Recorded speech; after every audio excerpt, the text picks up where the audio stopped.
by the rivers of Babylon. Yeah, we sat down and we cried when we remembered Jerusalem. We were sick, Lord, near to dying. Oh,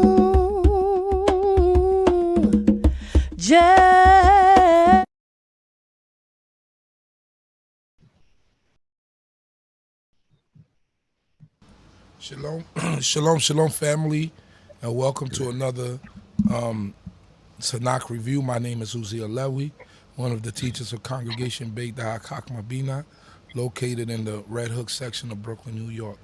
Our address is 382 Hamilton Avenue, Brooklyn, New York, 11231. Giving glory to the Most High, King of the universe, for allowing us to be here once again.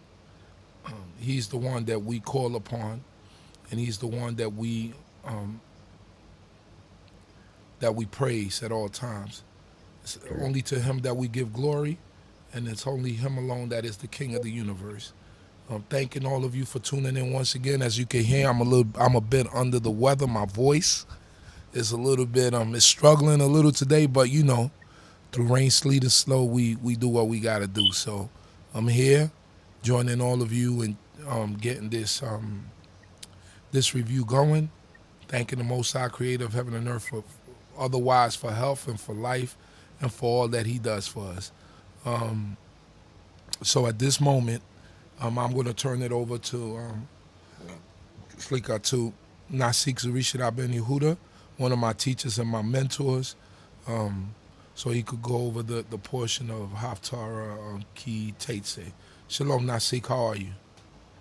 Great. I hope the Creator give you a full, healing, and also first of all, give praise to the Supreme Eternal Universe, God of my forefathers, God of Abraham, God of Isaac, God of Jacob, and do respect to the platform on spiritual leader, Chief Prince Yeri up in Yisrael, and also to the host, Chief Uziah. Like I said again, may the Creator give you a full recovery, and just a little frog, man. Every now and then, the frog got to come home, and then he got to go out. Hey, Nasik, just pull the camera up a little. Just pull it up a little. There you go. That's a little bit better. All right. And also, I like to say, Adonai Septati Takopiagi, Tiatheka, along down my lips, mouth, praise. And also extending a courtesy to Princess Chief, brothers and sisters, Rabbinate, Maureen, Kohanim. Greet you all and tell my forefather, Shalom Aleichem, early Shabbat Shalom. I'll be going over the Sidra, a review of Ki Teitzei, which means when you go out. And it's interesting, Sidra. It starts, for those that might not be familiar with how we do things. It starts at Deuteronomy, the 21st chapter, and it picks up at the 10th verse of the 21st chapter, and it continues all the way to the end of the 25th chapter of Deuteronomy. So I'm going to share some of the highlights that it contains, because usually this section contains, as a single section, more laws, civil laws, than any other chapter in the book, and out the first five. But I'd like to read, give you some highlights of what we're going to be covering. Is a captive to a wife. It's talking about that. It talks about a man being hung on a tree, not supposed to remain all night upon a tree. So hanging, it talks about that in this particular area. Talk about disposition of property that is lost, how they assist a brother. It talks about the sex to be distinguished by the apparel. Today they got these unisex clothes. So I'm not going to dwell on that particular thing. I'm just highlighting what this portion covers. It covers, a bird must not be taken with a young. Parapets must be constructed on the top of the house, which is a safety railing. It talks about mingling seed, mingled seed must not be sown. That's in the land of Israel. When people do come up with these new fruits, that's mixed crossbreed fruits, I think are tangelos or something like that. They're not supposed to be planting stuff like that in the land of Israel. And interesting to talk about the ZC's twisted course, which a lot of us wear. That the string that most people say, what them strings that you're wearing on your body, on your outfits or your clothes, what they mean or what they represent. So it talks about that here in this particular chapter, which is the only other spot other than the Book of Numbers that talks about what we refer to as ZC's. And then it goes on when a man charges his wife with lacking her virginity. In ancient times, most men, when they got married, they married virgins. And then all of a sudden, there's a man charging his wife that happened, he said she wasn't a virgin and she was passing herself. Her father passed her off as a virgin. So I'm not going to focus on that either at this particular time. And then there's a punishment for a maid lacking virginity. It talks about that. Punishment for adultery. Punishment for fornication with a betrothed maid, which is an interesting topic, so, which I won't be able to get into today. Punishment for rape, punishment for fornication, incest forbidden. So talk about, the certain type of incest that's going on within the nation, those forbidden sexual acts. Then it talks about when the Edomites and Egyptians may enter the assembly, because certain people is not, when they say the assembly, that's an interesting topic, but say, well, who's part of the congregation of the Lord? And in certain nations only could become a part of the congregation of the Lord in their third generation of actually participation, which is another topic. The laws of sanitation is decreed. So it's talking about when you out going out abroad, we had hygiene ethics, as we want to call it. Escaped servants are not to be returned. That means if a slave run away, we didn't have bounty hunters to get slaves and bring them back. It talks about lewdness forbidden. It talks about usury is forbidden. It talks about vows, laws of eating a neighbor's grape or any fruit, laws of plucking a neighbor's corn. But then it goes into the only spot in the whole scriptures where you have a ritual for divorce.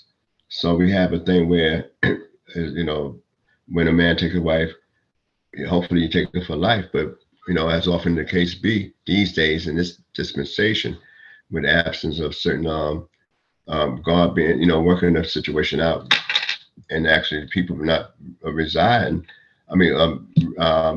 Really strong enough to work it out, that if you can't get along, then it's best to separate. So in the scriptures, they here in the book of Deuteronomy, is the formula for divorcing a wife, and usually the divorce comes from the man, not from the female, which I'm not going to speak on in this particular portion.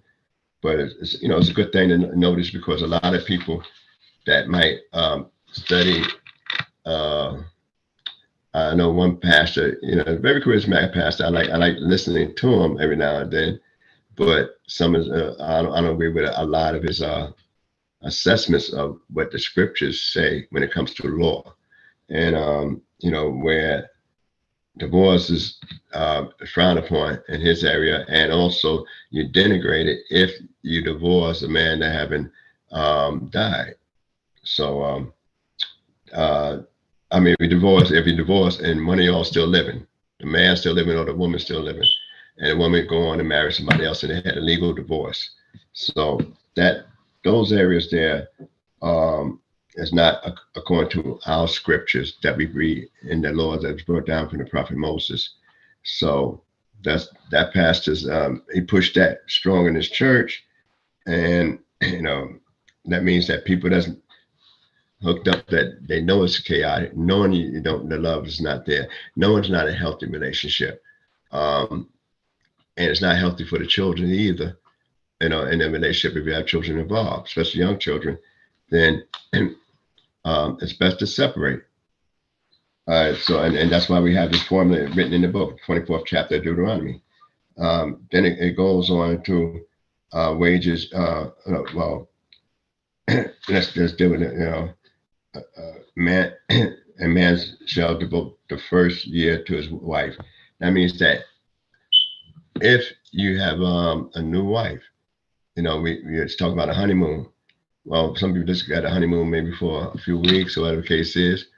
But on national policies in ancient times, in our way of life, if you married a new wife, you had a year off. We talk about punishment for kidnapping, and talk about people that might have leprosy. And but the way it's written here, it says, "Take heed to the plague of leprosy," which they call it that, but in Hebrew it's a ra'at, which is a skin ailment. Then it goes on about pledges. It goes on about wages ought to be paid before sundown. How many of us like to get paid on a daily, a daily, a daily, when I put the work in, I want my money at the end of the day. That's a beautiful thing, because you can manage better, and you won't be as frugal, and you have a better type of demeanor if you're getting paid every day. When you're getting paid every week, then that's a little bit harder, because now you got to plan, manage even better. I mean, it becomes more of a tasking adventure when you get paid every week. How about those that get paid every 2 weeks? Then that's even more. And then, especially in some societies, you're going to higher tax brackets the longer they hold your money. And then, how about those that get paid once a month? A man feels better. He manages himself. He's less likely to beg if he's getting paid in his money every day. He feels that he'll work better psychologically, because at the end of the day, I'm gonna get paid. When you say at the end of the week, I'm gonna get paid, then you're subject to take more days off. If you're gonna say I'm gonna get paid every 2 weeks, you're subject to take more days off.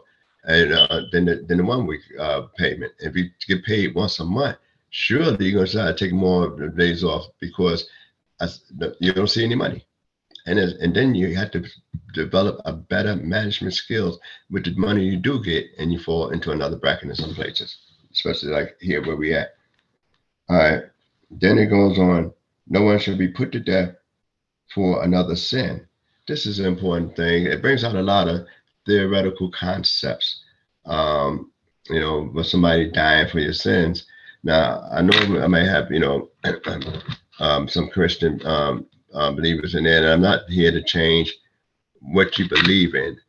I'm just pointing out what the actual text, what we call scriptures, or the Bible brings out. So I'm not going to be into that, focusing on that particular area, but it's in the text. You can read it for yourself, which would be in the 24th chapter of Deuteronomy, and that's around 16th verse. So it's important to understand responsibility. It's important to understand that you must not put your burden on another individual. That's important. And I know a lot of people look at it from a especially in the country we're in today, and on this particular time. But we not got to think about would I, as a good person, want my punishment to be put on another individual? When parents even say, "Look, if I did something wrong, I don't want my child to pay for it." So and if the child do something wrong, you threaten the individual parent. That's traumatic for the child. When kidnapping and hostages, we see a lot of things where I can't get you, I get somebody you love. So it brings out a lot of more issues here. Then it's talk about justice, which is pretty much a thing. Talk about charity. Then talk about stripes, not just see 40. Most people say 39, save one. I spoke about some of that in my talk on this particular sidra, and I focus on the sidra. Then it goes into not the ox should not be muzzled.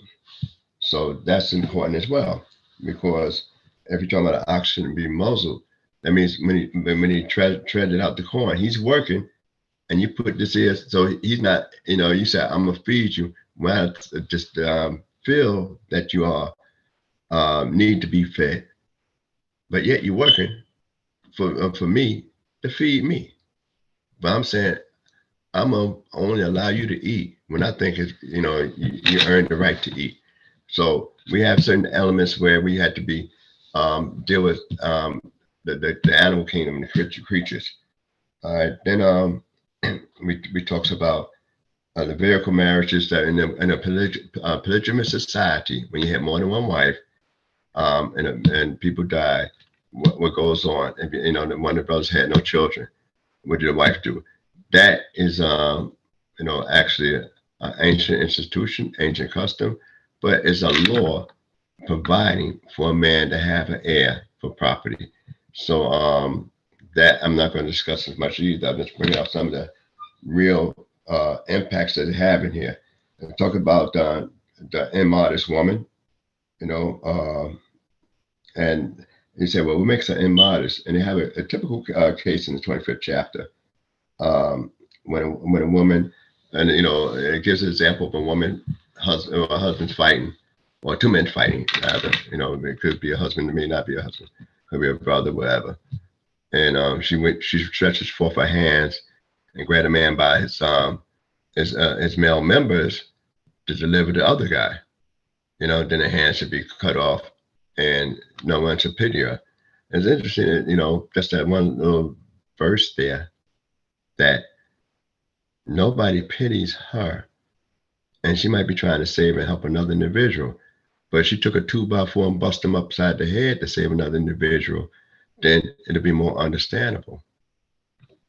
So those are some things you could talk about and takeaways.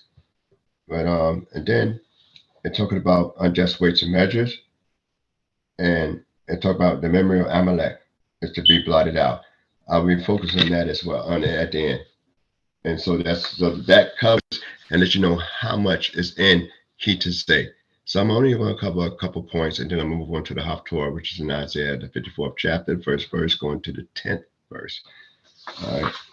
So I'd like to just focus on the opening, as most of the times, in the particular sidra. And it says, when thou goest forth to battle against thy enemies, and the Lord thy God delivered them into thy hands, and thou carried them away captive, and seest among the captives a woman of goodly form, and thou hast a desire unto her, and wouldst take her to thee to wife, then thou shalt bring her home to thy house, and she shall shave her head and pare her nails, and she shall put the remnant of her captivity, whether be found there dressed as, from off her, and shall remain in thy house, and bewail her father and mother a full month. And after that thou mayest go in unto her, and be her husband, and she shall be thy wife.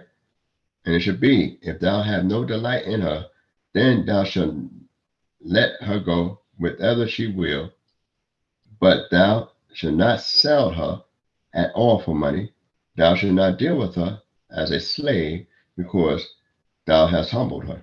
So it's just particular compassion, because now you have a woman that's actually, you didn't know her, she didn't know you. You at war. But the opening thing is when you go out, the war. War should never be in your household, in your dwelling. If it's war, it's got to be something that's from out that your dwelling. That's why we have this thing, Shalom of the Bayit, a peaceful home. All right. So when you're talking about Shalom Bayit, a peaceful home, we got to have, peace in your home, peace in your dwelling. So if you have war in your home, there is something overlooked. And then you got to look at what is the cause, what is the problem. So now we already spoken in the previous chapter about going out, having warfare. And we're talking a lot about war now because this is in the 40th year. They're getting ready to cross over into the Jordan into the Holy Land. Now, what's interesting, though, Moses give this law here at this particular time, we're not supposed to marry the people or find a woman of the 7 nations, the Canaanite nations, and marry her. And we were supposed to destroy her. We're not supposed to make marriages with them. We're not supposed to make leagues with them or covenants with them, which is interesting that we're going over there to fight. But in this law, it's given by Moses in his 40th year. So we have some particular things that address.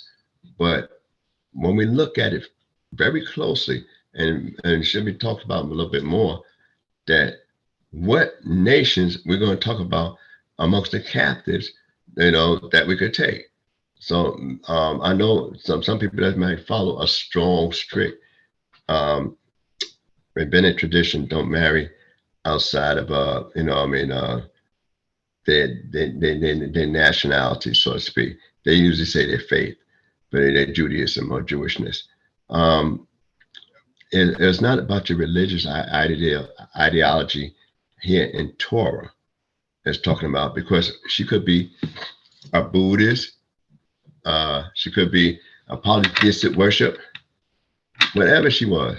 She might have even been a cannibal. But you seen her in the heat of battle.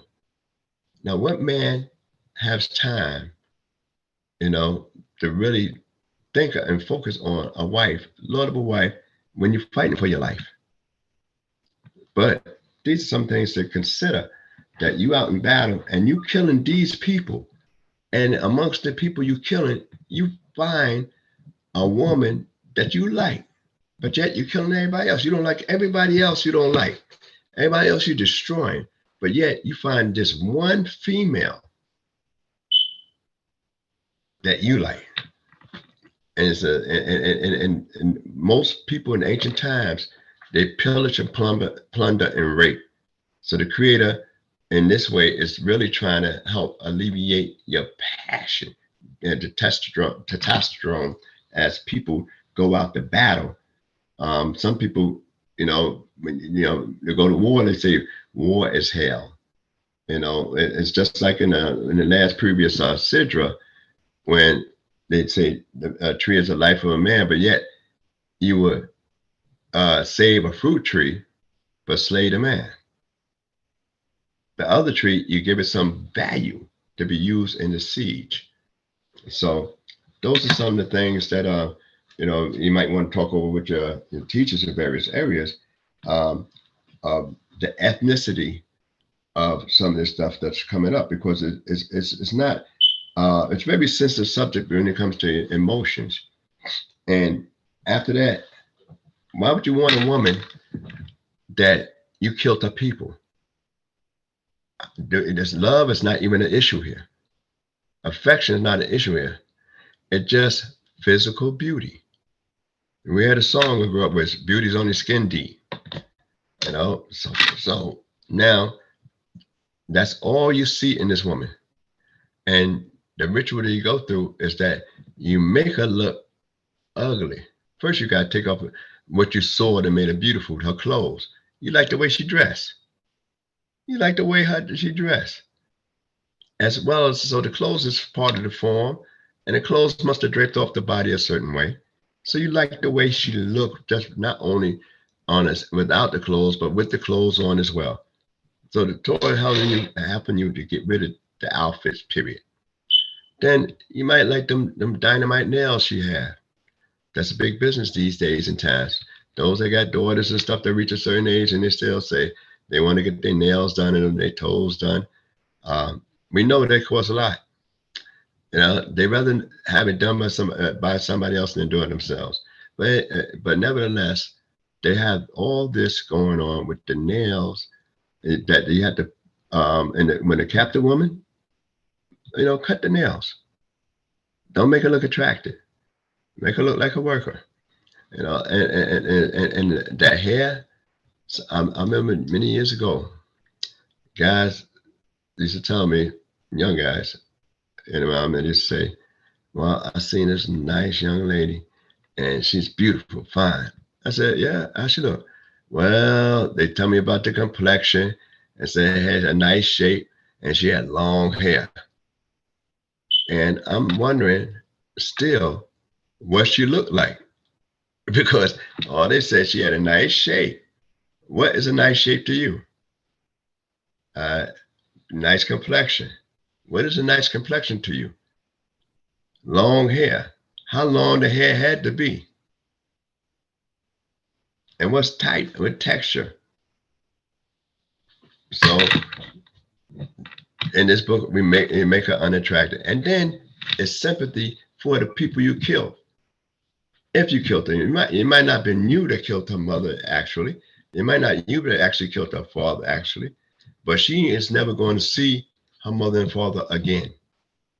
Whether they was at the battle or not, whether they died before the battle or not, you know, whether you killed them or not, she's not going to go ahead and say, Dad, I got a new husband. I mean, I got a husband. She's not going to do that. You know, she's not going to be able to do that. So the Creator, even in the battle, exercise, you know, saying you got to exercise a certain type of humanity. So that a woman at that stage, that she's separated for that particular time. And when she is separated for that particular time, she's separated and made unattractive because it was never a proposal. She never was after you. You were pursuing her. And that's the difference. And then you had to bring her home. So one thing, you can't say I live with my pops. You can't say I live with my moms. You got to have your own place. You know, one of the things that, you know, I know it happens so often today. I even, you know, had situations, you know, personal, you know, in my younger days, you know, when you move in with into a woman's house and you're the man of the house, you know, that's kind of conflicting. So, you know, it's written that a woman I keep as a man is full of reproach, because she's looking for a man to keep her. So we got to understand the psychology of it. That, all right, if you find her that well, bring her home. Who's gonna be home? Your family, you know, other family members. You got your own house, but your mother might be living, your father might be living, your brothers, your sisters, your cousins, your aunts, your uncles. And I said, boy, what did you bring home from the battle? You brought a woman home instead of some jewelry. You brought a woman home instead of thanking God that you made it back from the battle okay. You seen in the battle when it says that God will save you in the battle, when the priest gave the charge in the previous chapter, that what you saw was this woman that you've defined in your mind as beautiful. Then why fight him in the first place? But that's another story. I'm not going to dwell on that too long. I'd like to move on to another little spot here.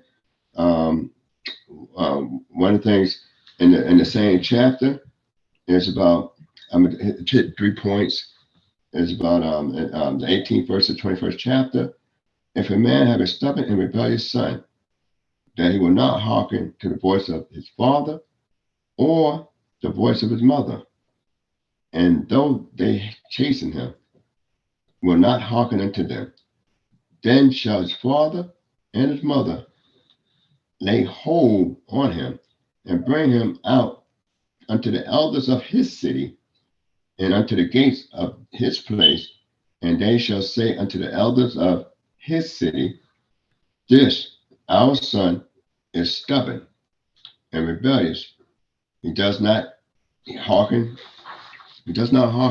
to our voice, he is a glutton and a drunkard, and all the men of his city shall stone him with stones that he die, so that thou shalt put away the evil from the midst of thee, and all Israel shall hear and fear.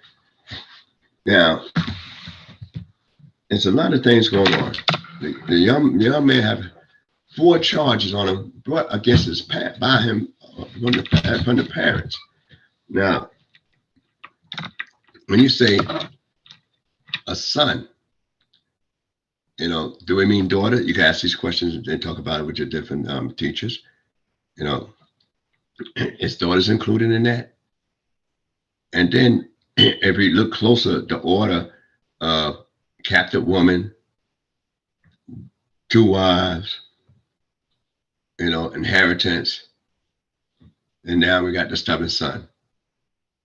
So those are some things you could look at and say, well, did this lead to this, and this lead to that, and this lead to that, and then finally just find the results? I got to get rid of it. Whatever. So you start up in battle, and now you got another battle at the very end. First battle, I found something. The last battle, I got to get rid of something. So it's something to consider and talk about in the order, and see if we can make, you know, sense of the order and the possibilities of how this could develop. So, but what's interesting, what I like to bring out in this particular portion is that the mother and father is in agreement against the child, and that's their child, somebody that they raise. You know, and a lot of people say, oh, how bad could a boy be? Children gonna be children. Well, some of them be gremlins, you know, like that movie Gremlin. Some people could be some serious gremlins, you know, at a certain time, drinking water, whatever the case is, to transform. But in any event, you say, well, how bad could he be? And how much did he do? It never said here that he even hit his father or mother. That's something interesting. It never said here at the 4 categories that he even cursed his mother or father, which we know is death penalties. All is said here, a glutton, a drunkard, stubborn, and rebellious. Wow. Now, we could talk about that more, but I'm not going to talk about it. I'm going to leave that for discussion, because it's a real sensitive subject when today children could divorce their parents in this society. So I don't like my parents, so I'm gonna get rid of them. So I'm gonna dial on them. Or my parent disciplined me, so I'm gonna call child protective care. All that.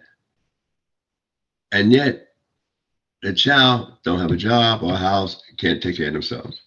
So now, when it's talking about a rebellious son, we automatically know that can't be a grown son, a full-grown man, simply because at this point in time, the grown man himself is should have his own place. So that means, you know, son is having to be a drinker, and he eating a lot, and he won't listen. And no matter what you tell him, you know, he will rebel against it. So, and how tough could he be if he's rebelling and doing all those 4 things, and just the mother and father could grab him up and bring him to the elders of the city? So if he's that tough to be fighting, how could those people who should be a little weaker than him, you know, I mean, it took 2 of them, they grab him and bring him up. And then when they go to the elders, one of the issues is they saying that, but they don't have the power and authority to kill their own child. Right? I know I come from a family, and some people I'm talking to online, I mean, they're gonna be hearing this thing. Said their parents say, "I brought you in the world, and I'll take you out the world." A lot of us grew up with that kind of saying. "I brought you into the world, and I'll take you out the world." So And we wasn't that, as far as we're concerned, we wasn't that rough, that bad. We might have not do dishes or hung out late or messed up in school or something like that. And, you know, grumble about the punishment and our chores. But I brought you in the world and I take you out of the world. Something to consider. And those areas there. So, if the parents is able to grab them and bring them to the elders, and that shows that one, they exercising some kind of control. So how things get out of control. So that's why it should be discussed further, because there's able to bring them someplace, and I'm sure he didn't want to go to the elders, and it's going to be a serious charge of a death penalty if proven by the elders. And you notice it never said the judges. So is it a crime here or not? Why say the elders of the city? Don't you figure most elders will be judges by proxy? But why use the term elders as opposed to judge? You know, so those some of the things to consider. Though most elders were the judges in their time, but it's just a puzzling thing. All right, so I'm gonna leave that where it's at for now. And any comments, you know, that people have or questions, you can always leave it in the chat. But I'm gonna go to this last little point here, and then I'm going to Haftarah. The last little point I'm gonna take from the end of this very sidra. It will be the very end, and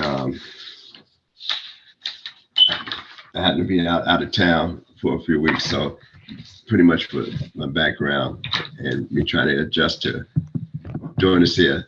The only time I'll be on Zoom is when I'm doing this. All right, so we're going to the 25th chapter of Deuteronomy, the 17th verse, and we're going to read it all the way to the end of that chapter. All right, and it says, remember Amalek. No, excuse me. Remember what Amalek did to thee, by the way, as ye came forth out of Egypt, how he met thee, by the way, and smote the hindmost of thee, all that were enfeebled in thy rear, and when thou was faint and weary, and he feared not God. Now that's something. We talk about war, and you know, we have what you call, like I said before, wars that's commanded by the Creator, you know, but you know, other than saying like a holy war, so to speak. But we have certain wars that's definitely been commanded by the Creator. And we're told by Moses to remember what, you know, a certain group of people did to us.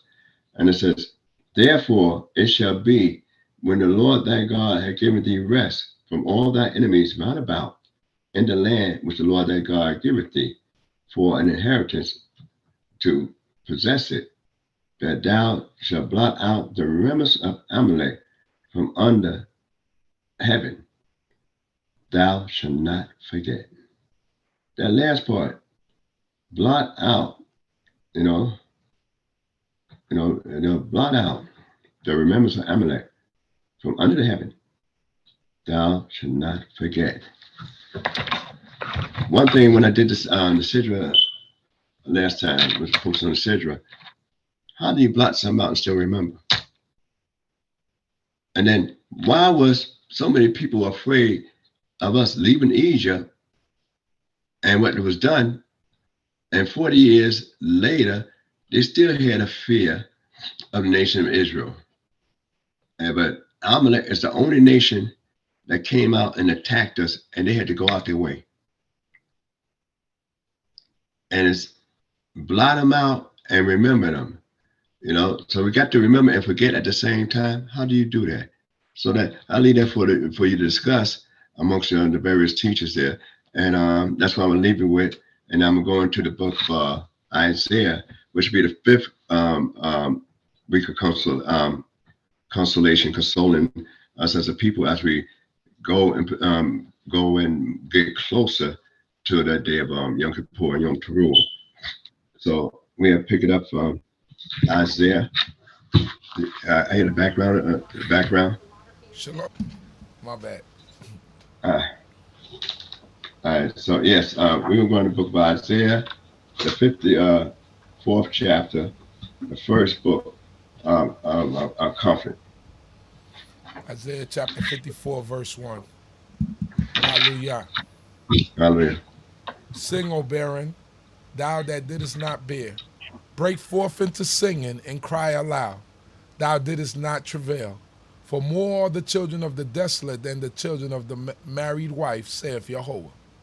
All right there. Now we already talked about children. Now normally we don't have much correlation between a sidra and the Haftarah in this particular period of time, because most Haftarah is a comfort, but yet it's like the prophet now consoling the city of Jerusalem, the place of Jerusalem, and he's consoling it because the inhabitants is like the children of that particular city. So they treat Jerusalem like a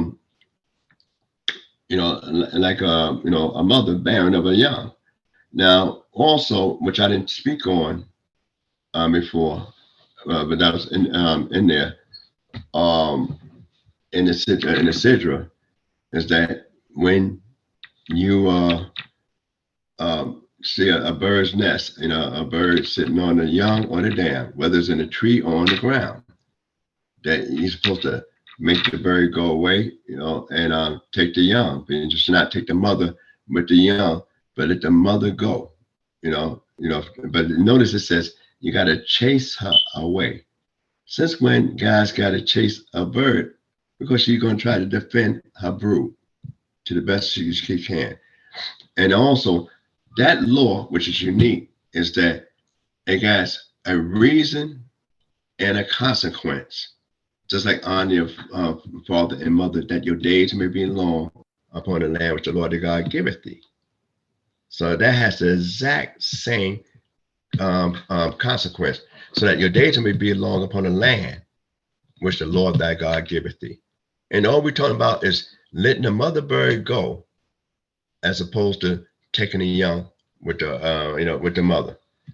And those, so that show you that there's no such thing as a small law and a great law.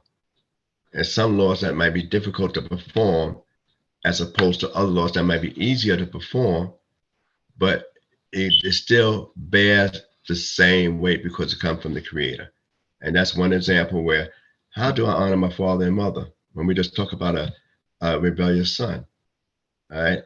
Here's a woman with the city is looked upon as a mother that's bereaved.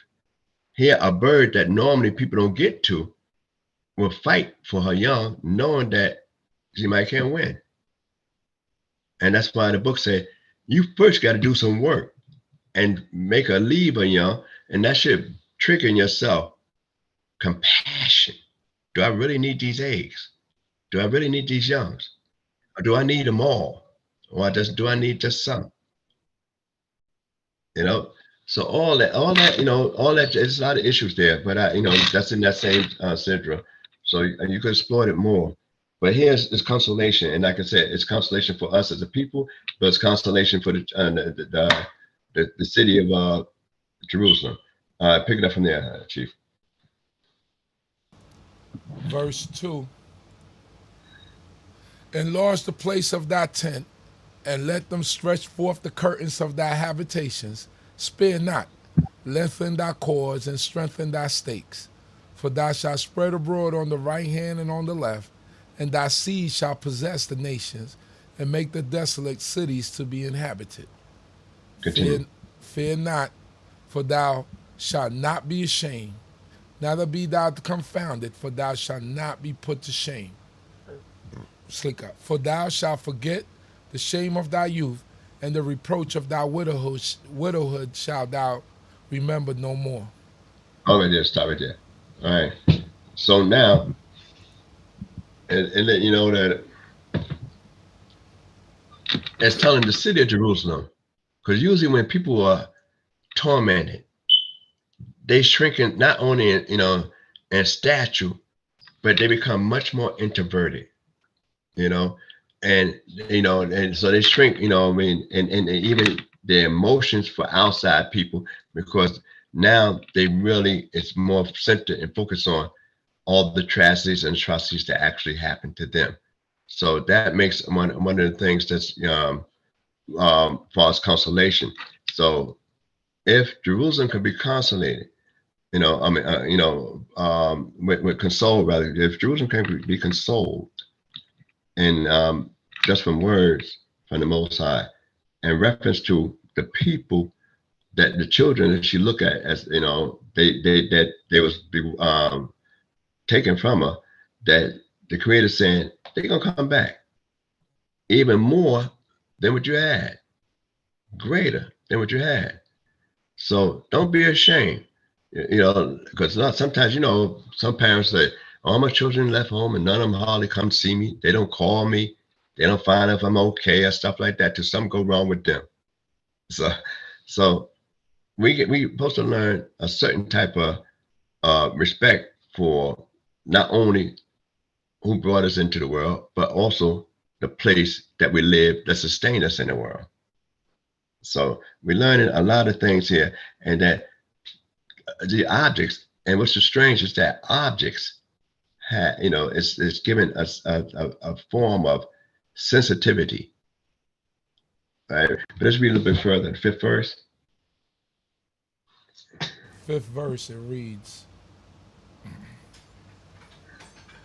for thou makest thy husband, and Yehovah of hosts is his name, and the Holy One of Yisrael is thy Redeemer. The God of the whole earth shall he be called. For Yehovah hath called thee as a wife forsaken and grieved in spirit, and a wife of youth. Can she be rejected, saith thy God? Hold right there. Stop right there. All right. Said a man never usually forget, their first love of his youth, wife of his youth. Very few of us stick with the wife of our youth, but anyway, they never forget it, no matter what. And the Creator said that Jerusalem is like a wife. We had read in the book of Ki Teitzei about a divorce formula. Sometimes the prophet, the Creator asks, "Where's your bill of divorcement?" So we know automatically that as a wife to the Creator, that you belong to Him. He didn't get rid of you. He could work. He can make everything happen. God could do everything but fail. And so He's saying, cheering up and speaking to her and letting her know, I got you. I'm supporting you. You'll be okay. And just for a moment, I had to do some things to, get things right. Sometimes when you do reconstruction, you got to do demolition. And sometimes demolition is not pretty. And sometimes it's painful. That's why we say the rod of correction. So a rod of correction is that's sensitive. Is it mild or is hard? So those are things we learn from that. Let's read a little bit further. 7. Verse 7, it reads,